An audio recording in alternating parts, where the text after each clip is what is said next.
More than 100 snorkelers are rescued off Hawaii every year, and the deadliest incidents almost never involve beginners. At Molokini Crater, a PADI-certified diver ignored the captain's 30-yard drift line, swam 120 yards toward the outer wall, and spent 47 minutes stranded in open water after the vessel left her behind.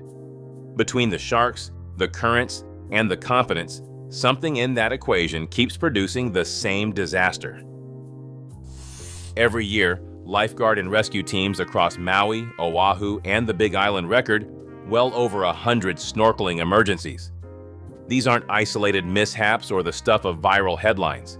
They're logged week after week, season after season, in the official incident charts and state safety reports. The pattern is unmistakable: a steady stream of rescues, often involving visitors who waved off the safety briefing because they'd snorkeled elsewhere or held a certification card. When the logs are reviewed, a disproportionate share of cases trace back to guests who insisted on doing things their own way, ignoring the local protocols meant to keep them within sight and out of trouble. For Hawaii's ocean safety system, these interventions are routine business, not rare events. The numbers reveal a repeating problem, one that's woven into the fabric of tourism on the islands, a reminder that the ocean doesn't care how confident you feel when you step off the boat. On a clear morning at Molokini Crater, the group gathered for the captain's safety briefing. Among them was a guest who introduced herself as a certified PADI open water diver, her logbook showing nearly 40 Caribbean dives. The captain's instructions were simple: stay within a 30-yard drift line, marked by a floating rope trailing from the stern. The current around Molokini is notorious for sudden changes, so the line is both a guide and a lifeline. As the group slipped into the water, most stayed close, drifting with the gentle pull. But the diver with the certification edged farther out, scanning the outer wall where the reef drops away. Before long, she had swum nearly 120 yards from the boat, 4 times the recommended distance. The crew noticed her absence almost immediately. Standard protocol kicked in: a full vessel recall, all swimmers out, head count on deck. But she was beyond the pickup range, caught in the slow, steady current that sweeps past the crater's rim. For 47 minutes, the vessel circled and scanned, unable to reach her without risking the group. The diver's experience in calm Caribbean waters offered little help against Molokini's unpredictable flow. When the crew finally closed the gap and pulled her aboard, the lesson was stark. Even a stack of logged dives can't substitute for local knowledge or for following instructions tailored to these waters. Every snorkel or dive tour in Hawaii begins with a clipboard and a stack of waivers. Most guests sign without reading beyond the bold print. Buried in the fine text is a clause that gives the captain final authority over all safety decisions, including when to end a search for a missing swimmer. The rule isn't about punishing individuals, it's about protecting everyone still in the water or on deck. If retrieving a separated snorkeler would put the rest of the group at risk, say, by forcing the vessel to maneuver dangerously close to rocks or drift into a strong current, the captain is permitted, and sometimes required, to prioritize the majority over one. This authority is not unique to Hawaii. It's built into maritime law and reinforced by local precedent. The paperwork may feel routine, but it reflects a hard truth. On open water, the captain's judgment can mean the difference between a contained scare and a full-scale disaster. Most guests never realize the stakes until the rules are tested. Galapagos reef sharks are a regular presence on North Shore shark tours, gliding through the water with a calm that belies their reputation.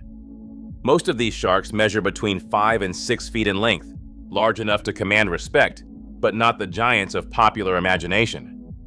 Encounters are routine, and the sharks rarely approach humans unless something in the water changes their calculation.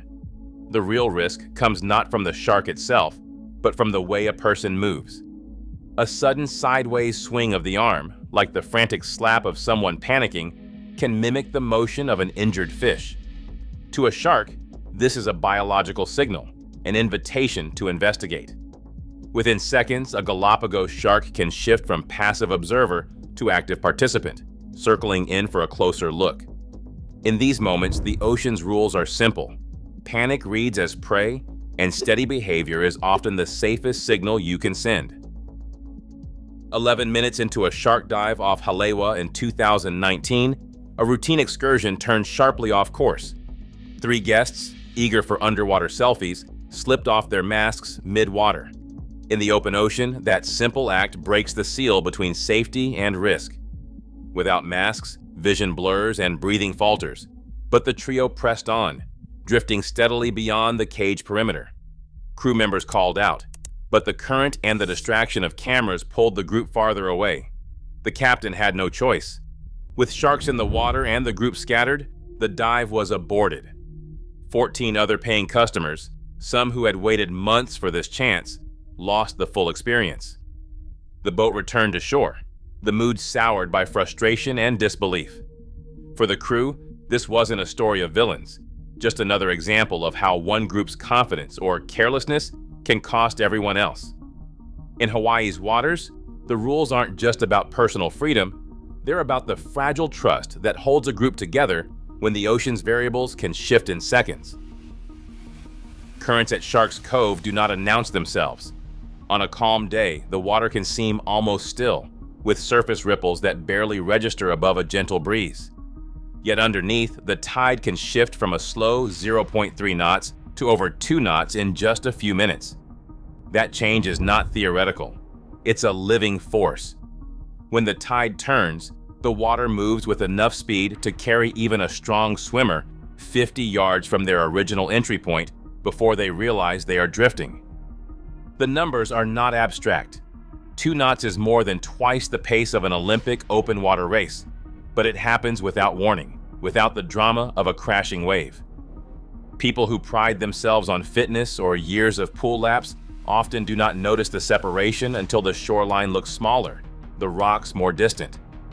At Shark's Cove, the water itself is the pressure. No amount of confidence or past experience can outswim a current that accelerates this quickly. The risk is not in the obvious, the sharks, the reef, the depth, but in the silent movement beneath the surface, waiting for anyone who thinks the ocean measures danger by how skilled they feel.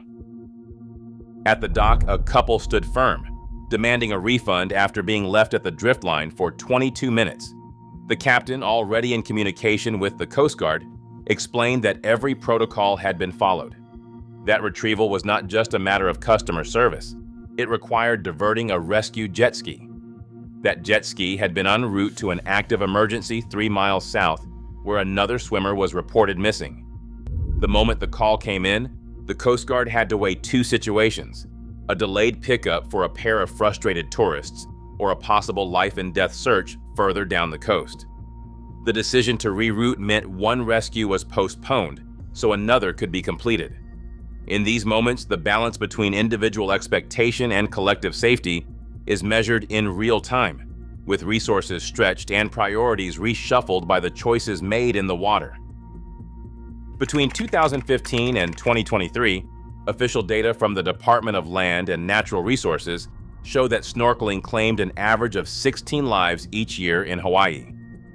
No other recreational ocean activity, whether surfing, diving, or swimming, comes close to this fatal toll. The numbers do not fluctuate wildly. They hold steady year after year, even as rescue teams pull more than 100 snorkelers from danger annually. In the context of these waters, snorkeling stands as the state's deadliest pastime. The statistics strip away any illusion of safety that comes with experience or confidence. Here, the ocean sets its own terms, and the price for misjudgment is measured in lives lost. A Kona Coast Boat captain with 19 years on the water describes the pattern with the precision of someone who's seen it play out 100 times. The guest who dominates the safety briefing, eager to share tales of past dives, is the one who drifts out of sight before the group even settles into the rhythm of the swim. The loudest voice about prior experience is usually the first to ignore the drift line, the first to need a rescue float, the first to demand special attention when the current picks up.